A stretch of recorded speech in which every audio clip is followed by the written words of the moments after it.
realizadas pelo homem são ditas propriamente humanas, as que pertencem ao homem enquanto homem.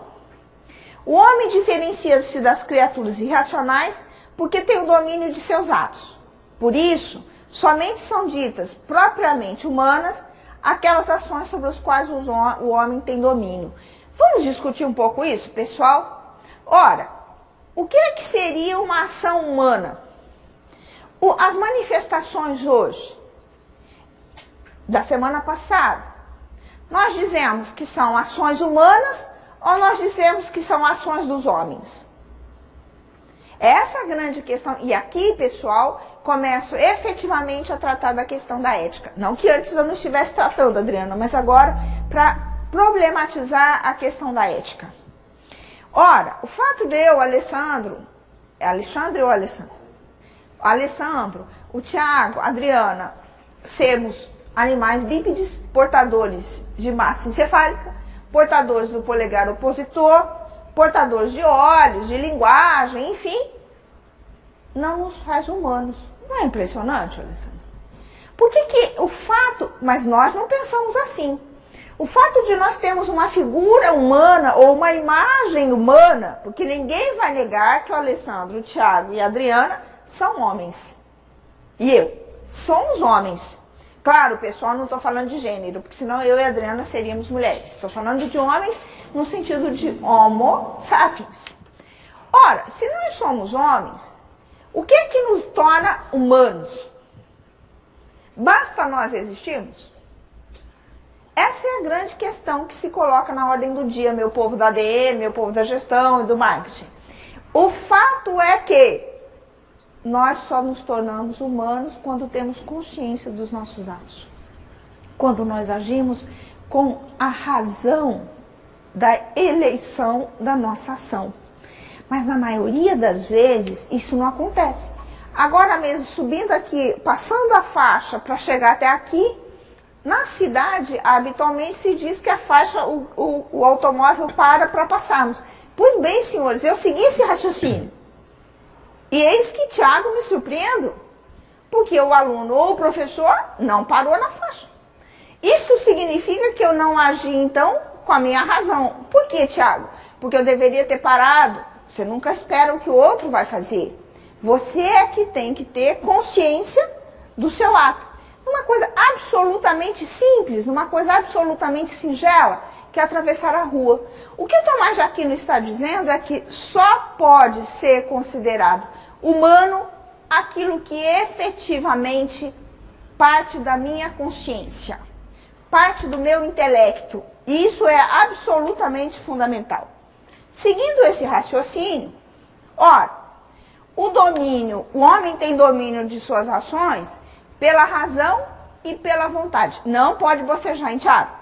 Se as outras ações, porém, são próprias do homem, mas não são propriamente ações humanas, pois não são do homem enquanto homem. Acho essa passagem genial. Pena que o Tiago bocejou, e enquanto ele bocejou, ele esqueceu. Não dá para ouvir. Veja só a questão que se coloca efetivamente nesse processo, Adriana. Só pode dizer que é homem se faz uso da consciência, se faz uso do pensamento, se age como sujeito pensante. No cotidiano nosso, nós agimos como sujeito pensante? Como é que nós almoçamos? Como é que nós jantamos? Como é que nós vivemos? Como é que eu venho para o trabalho? Na maioria das vezes, eu venho para o trabalho porque eu sou obrigada a vir pelo trabalho. Não é uma decisão consciente. É consciente porque eu sei que se eu não for no trabalho, eu tenho salário descontado. Mas não é fruto de uma vontade consciente. Ela é obrigação. E por ser obrigação, eu vou mecanicamente. E isso, na maioria das vezes, eu ajo de forma mecânica. Eu ajo de forma automática. Tanto é que você põe um CD no carro e se você estiver distraído, você só vai ouvir lá pela sexta, sétima música, porque você não está mais prestando atenção. Você está dirigindo, mas você não está mais prestando atenção. O que é que isso tem a ver com ética? Ora, quando eu ajo mecanicamente, Quando eu uso, tem até uma expressão, né, Tiago? Estou no piloto automático. Esta situação, ela nos leva necessariamente a não pensar no outro. Porque o outro nem existe. Se bobear, Tiago, nem eu mesmo existo.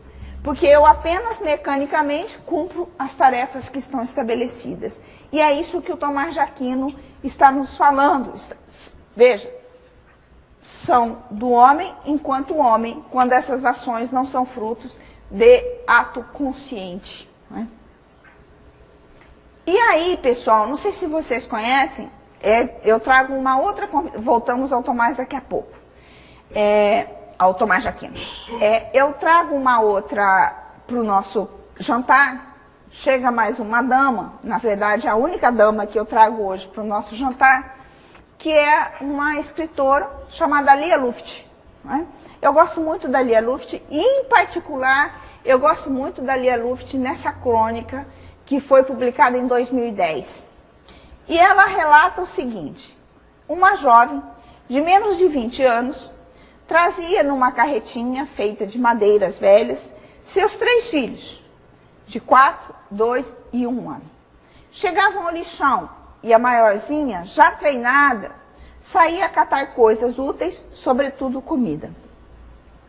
Logo, estavam os 3 comendo, e a mãe, indagada, explicou com simplicidade: a gente tem que sobreviver, né? Ótimo. O relato dessa quase adolescente e de outras eram parecidos. Todas com filhos pequenos. 2 novamente grávidas e, como dizem, vivendo sua sina, como sua mãe e sua avó antes delas. Uma chorou, aqui, pessoal, foi a digitação, tá? É uma. Uma chorou dizendo que tinha estudado até a 8ª série. Veja, pessoal, estudou até a 8ª série. Mas então precisou ajudar em casa e foi catar lixo com outras mulheres da família. Minha sina, repetiu e olhou a filha que amamentava. E essa aí? Perguntou a jornalista. Essa aí? Bom, depende. Tomara que não. Mas Deus é quem sabe. Se Ele quiser, vamos discutir um pouco esse escrito da Lia Luft? É essa escrita está na Veja de 2010. É uma dos escritos da Lia Luft na Veja. Essa escrita me chamou muita atenção. E eu fiz a relação dela com o assalto do professor e com o Tomás de Aquino, e com a questão da universidade, com a questão da formação dos professores. Por que eu fiz essa relação, pessoal? Veja, Tomás de Aquino, se o Tiago não bocejasse, saberia que é um santo da igreja. Ou pelo menos foi canonizado como tal no século XV, não é isso, Alexandre? Nem isso Alexandre sabe, mas enfim, ele foi no século XV, tá? Que ele foi canonizado, Alexandre. E aí, ele é um homem santo. O ponto de partida dele deveria ser, então, que Deus define todas as ações humanas, não é isso, Tiago? Ora, se Deus define todas as ações humanas, basta o homem existir que Deus define os seus caminhos. Mas pela passagem que nós vimos do Tomás de Aquino, ele diz muito claramente: só é humana ações que são feitas fruto da consciência. O que essa passagem nos diz, Adriana?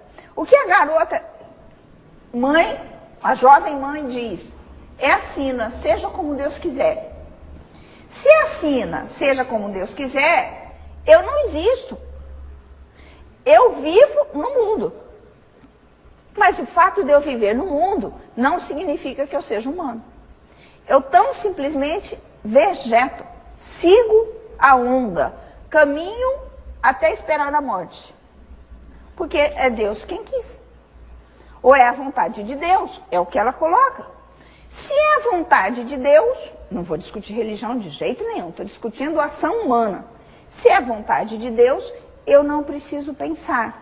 Se eu não preciso pensar, eu não preciso conhecer. Se eu não preciso pensar, se eu não preciso conhecer, as minhas ações não se diferenciarão dos demais animais. Logo, eu não posso cobrar ética de um cachorro. Eu só posso cobrar ética ou atitude ética de sujeito que pensa. E sujeito que pensa necessariamente precisa ter clareza, conhecimento do que seja humano. E essa clareza e esse conhecimento do que seja humano está alardeado em todos os pontos. Todo texto que o meu aluno de ADM lê, que o meu aluno de gestão lê, que o meu aluno de marketing lê, ele pensa no homem que está escrevendo? Ele pensa na questão que está sendo posta? Ou ele lê no automático? Você que está me ouvindo, que está me vendo, ele pensa no automático e como é que ele resolve o problema? No automático. Se ele pensa no automático e se ele resolve no automático, ele não se diferencia dessa jovem. E olha, senhores, ela foi para a escola por 8 anos, no mínimo, porque ela saiu da escola na 8ª série. Ora, pegando a questão que a Simone fez há pouco, esta aluna foi para a escola e a escola não mudou nada na vida dela. Ela foi para a escola e ela continuou pensando que tudo era vontade de Deus e que ela nada tinha que fazer. A avó dela foi do lixão, a mãe dela foi do lixão e ela será do lixão. E o filho, as filhas, também serão, seja o que Deus quiser, porque é uma sina. Isso significa, então, que nós somos conduzidos pelo outro. Se nós somos conduzidos pelo outro, do que adianta ir para a universidade? Do que adianta ir para a escola? Do que adianta conhecer? Então, essa é a questão que eu quero que vocês reflitam. Por que é que ética não está dissociada e não pode estar dissociada de conhecimento?